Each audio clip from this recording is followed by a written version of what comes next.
Hi mga kasuki, mga girls. Gusto ko lang i-flex yung aming family bonding. O ayan, di ba? Actually, itong video na to, ganap to nung July 16 ng gabi. Tama ba? July 16 o July 17? Since umuwi kasi si Isang, yung ate ni Isi, ito, yung kulot-kulot dyan.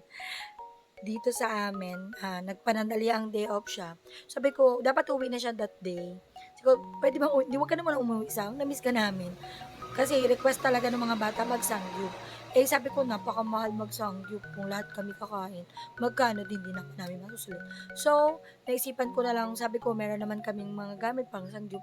Sa bahay na tayo magsangyup. So, nagmarinate lang ako dyan ng mga pang sangyup meat na pork dahil may paninda naman kami.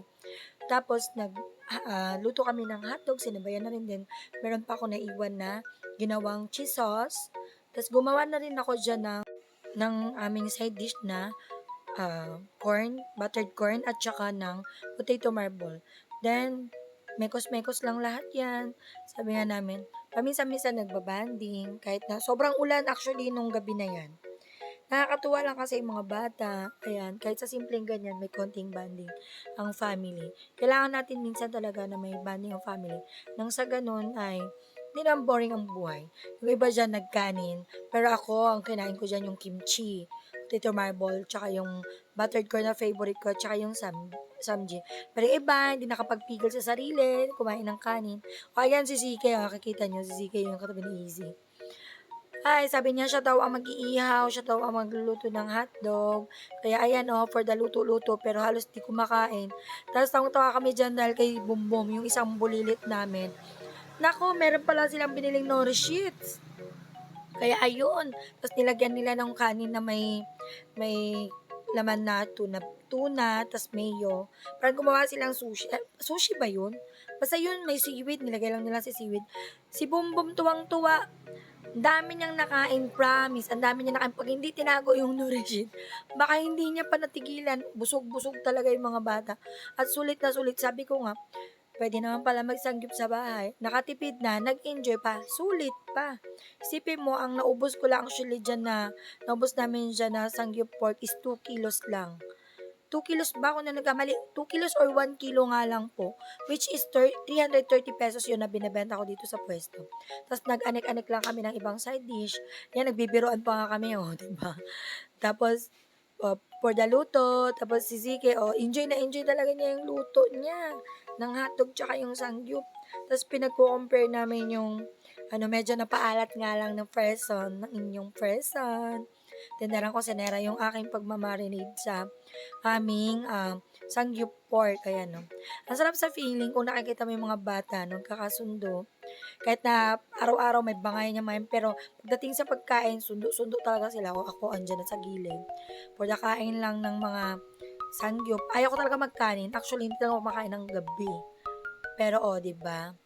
Para sa alang-alang sa mga bata, kakain tayo at sasaluhan natin ang mga bulilit natin.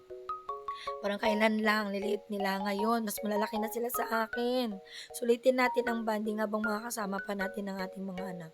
Dahil hindi natin namamalayan, pagdating ng araw at sila may mga sarili ng buhay, hindi na natin sila maiipon ng ganyan yan. O, di ba? Yung iba hindi na makita sa camera. Syempre, actually, nagtago talaga ako dyan para hindi nyo makita ang subo ko. Ayan si ZK ko talaga sobrang enjoy. O, 'di ba sulit na sulit ang aming sangyup. Kaya kayo, kung isip kayo magsangyup at meron naman kayong mga gamit, bumili na kayo ng iluluto nyo na lang.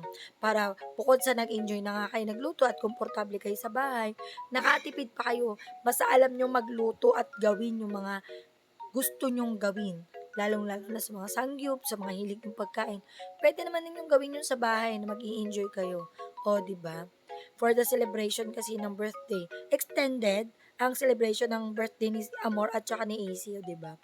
Dahil nga pauwi na si Isang that time, sinulit-sulit na namin. Sinulit-sulit na rin namin nakasama namin si Isa kasi once in a blue moon na lang yan uuwi. Dahil may trabaho yan. Birang-bira makauwi dahil sa trabaho niya. O, di ba? Yan po yung reason bakit nagtatabaan kami. Kaming mga bata. Ay, mga bata. Yung mga bata lang pala. Hindi na pala bata ang tinderang kusinera. ang mga bata at ang inyong tinderang kusinera kasi nga ang hilig magluto. And for the last time, yan na lang yung naiiwan na tapos ng niluto. Ang galing nung kalan tumiming, o tingnan nyo, wala na. Yung hotdog, hindi ko alam kung naluto. Dahil, naubusan ng gas, hindi nakapag-prepare. O, tapos may pa-ice cream pa sila, o, di ba? Ice cream pa yarn. Gabi na, sige, lamon pa ang mga person. Ang galing nung ano, lutuan namin, sumakto siya, natapos nang kumain ng mga person. Natapos na din yung kalan, wala nang laman. At dahil wala nang gas, wala na rin. Bye-bye, yun lang po, thank you for watching.